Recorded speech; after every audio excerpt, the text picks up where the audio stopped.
Bonjour à tous mes petits amateurs de macabre, aujourd'hui nouvelle vidéo et la vidéo du jour est directement liée à la sortie d'un film en 1973. Je parle bien sûr de L'Exorciste. Peut-être le film qui a bouleversé à jamais l'histoire et l'industrie du cinéma d'horreur, avec bien entendu son histoire particulièrement osée à une époque où la religion était omniprésente. Et forcément, le film a eu plutôt tendance à montrer le majeur en l'air. Un film qui a traumatisé des milliers et des millions de personnes à travers le monde, mais certaines personnes ignorent encore que ce film tire son scénario directement d'une histoire vraie. Quels sont les troublants phénomènes qui ont inspiré ce chef-d'œuvre d'épouvante? C'est ce qu'on va savoir en plongeant directement dans l'histoire de Roland Doé, l'origine de l'Exorciste. Alors mettez-vous à votre aise et on est parti pour une nouvelle archive macabre.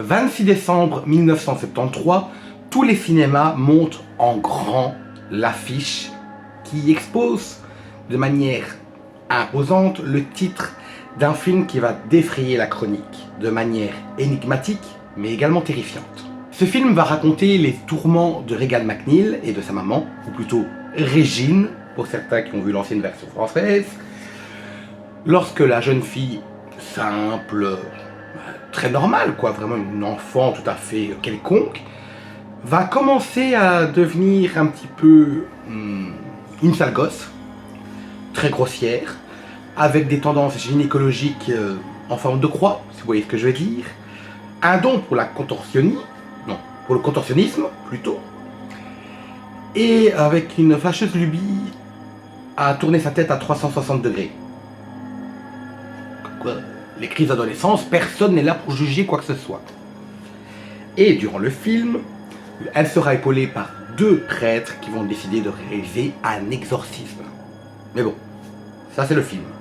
Et ce film va devenir un véritable blockbuster international. Vraiment un jackpot au niveau des recettes.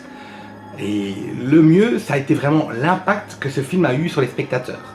Car aucun n'en est sorti indifférent. Il est vrai que pour l'époque, les effets spéciaux étaient de très bonne qualité et vraiment impressionnants. Et surtout très choquants. Il faut remettre dans le contexte que nous sommes dans les années 70. Aujourd'hui, avec Art le Clown, l'exorciste, c'est un Disney. Hein. Mais là n'est pas le propos. En tout cas, la réalisation a eu l'effet escompté. Panique, vomissement ou même évanouissement, là, clairement, la plupart des gens qui sortent des salles obscures sont pas loin du traumatisme. Mais ce n'est pas ça qui va, on va dire, faire fuir les fans ou les gens, car même les plus réfractaires vont être un petit peu soumis à la curiosité du phénomène.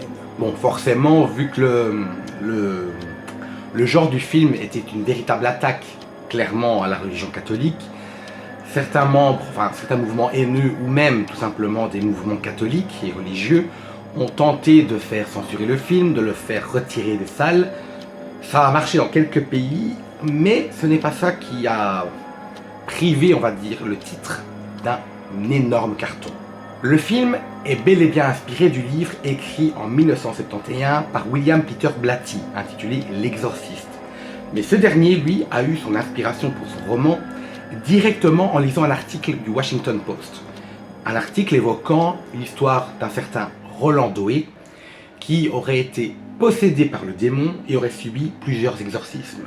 Pour Blatty, lorsqu'il prend connaissance de cette histoire, c'est l'évidence pour lui. Il a l'histoire, il a le script, le scénario, on va dire le schéma vraiment pour écrire son histoire.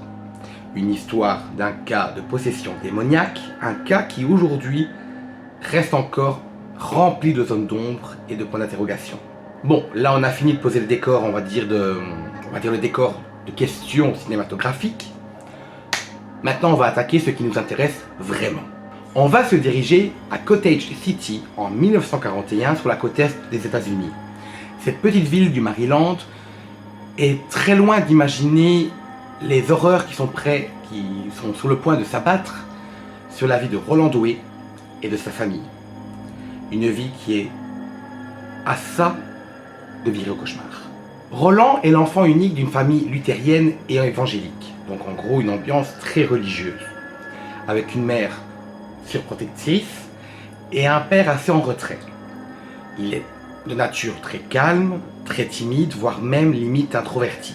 Mais les parents sont loin d'imaginer le passe-temps très dangereux de leur fils, car ce dernier s'est lié vraiment d'amitié, vraiment il a un lien vraiment très fort avec une de ses tantes, sa tante Harriet, qui était une médium.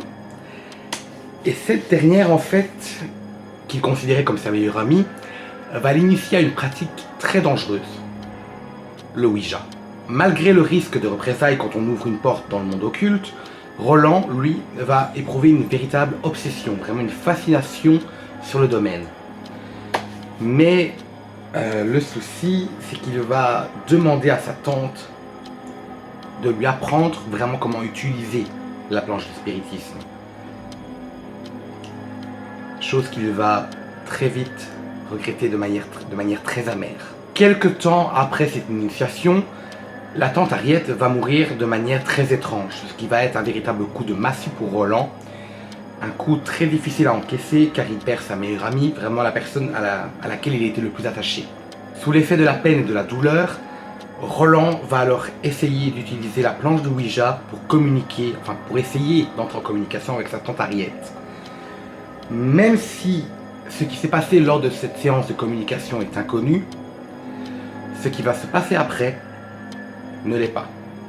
Et malheureusement, l'horreur va commencer à s'abattre sur Roland et ses parents.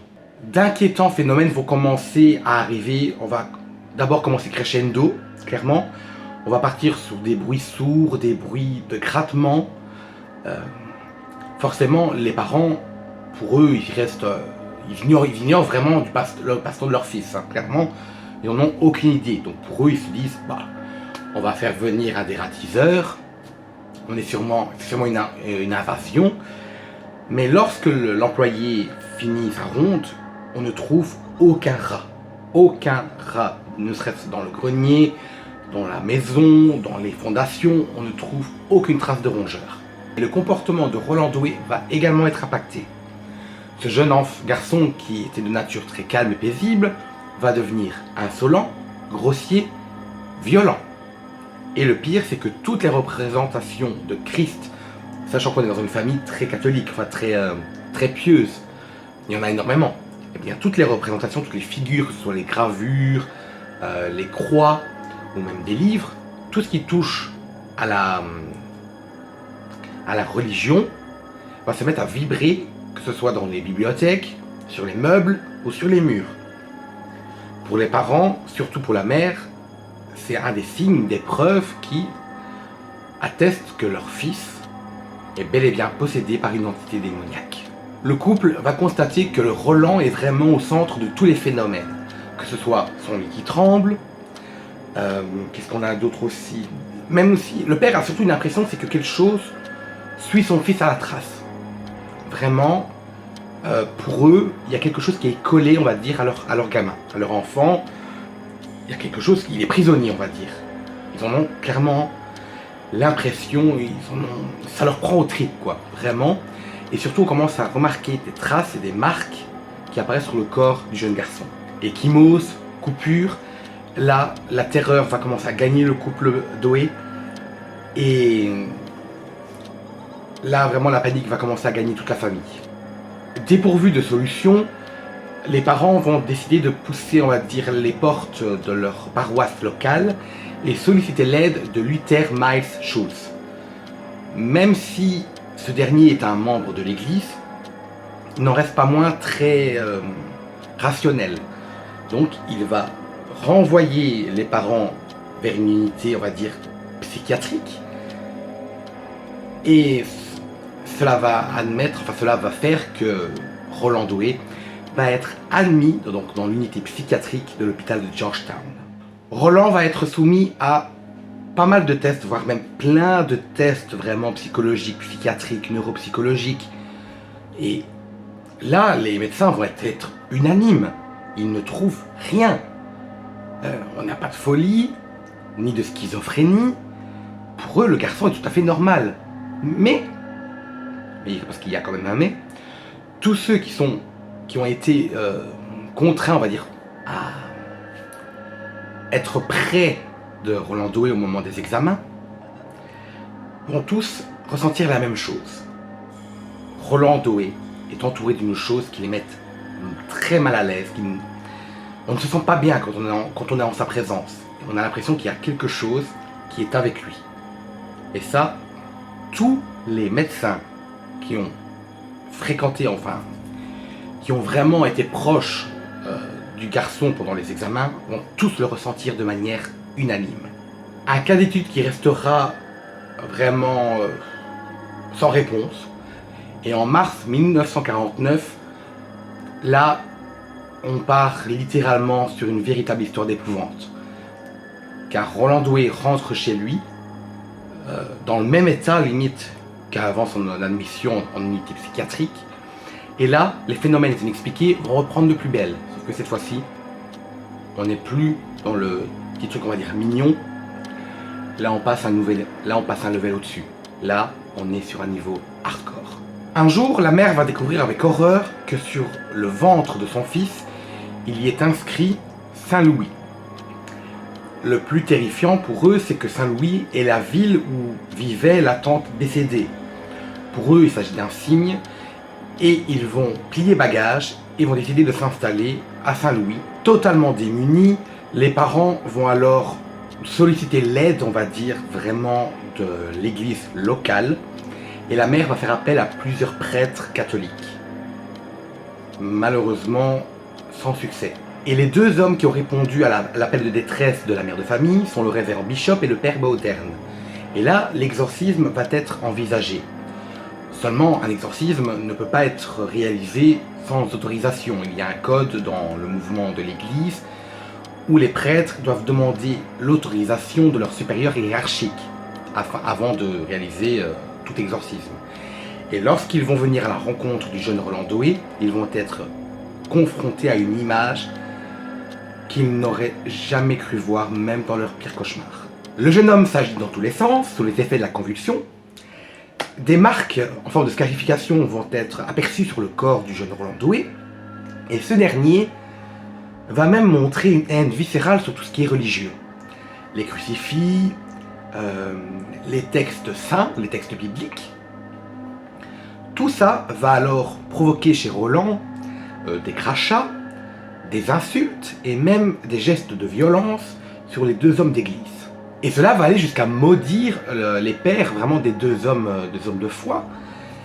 Et Roland va même se mettre à avoir des crises avec des injures et voire même vraiment des sortes de psychose littéralement, où il va se mettre à parler latin.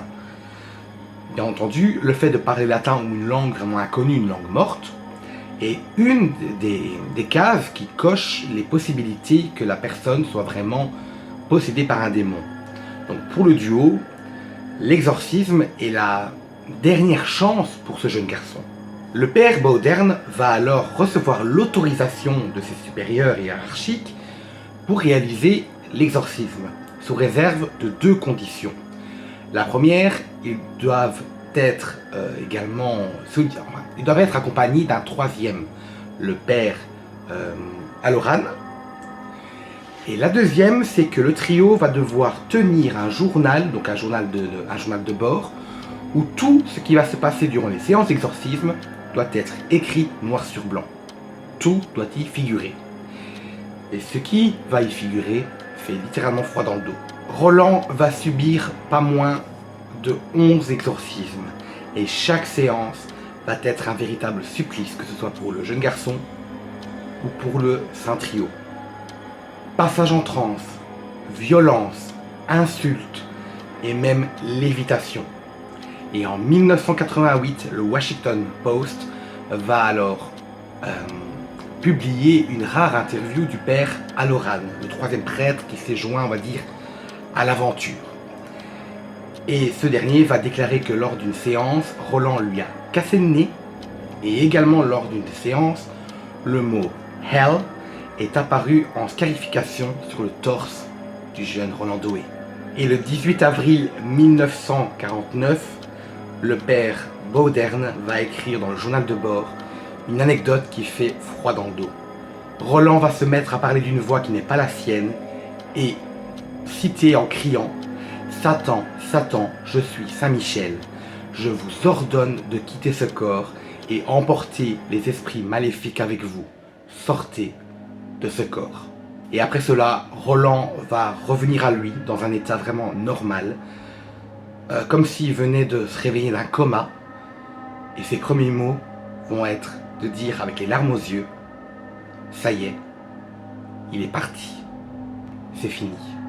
1 mois et demi de combat contre le diable, littéralement. Un événement qui ne laisse pas de stigmate, que ce soit pour Roland, ses parents, ou le trio Bauderne, Bishop, Halloran. Personne n'a voulu raconter ce qui s'est passé. Et lorsqu'on demande à Roland Doé d'expliquer, de raconter vraiment cet événement, ce dernier va alors dire qu'il n'en a aucun souvenir. Alors, véritable possession maléfique ou alors syndrome psychiatrique qui était encore là, inconnu de la science, on ne le saura probablement jamais, car les 3 personnes qui étaient présentes avec Roland lors des séances d'exorcisme sont toutes les 3 décédées, emportant avec eux dans la tombe les réponses sur les questions de l'existence du diable sur la terre. Et voilà qui conclut cette nouvelle archive macabre. Merci à tous d'avoir regardé cette vidéo.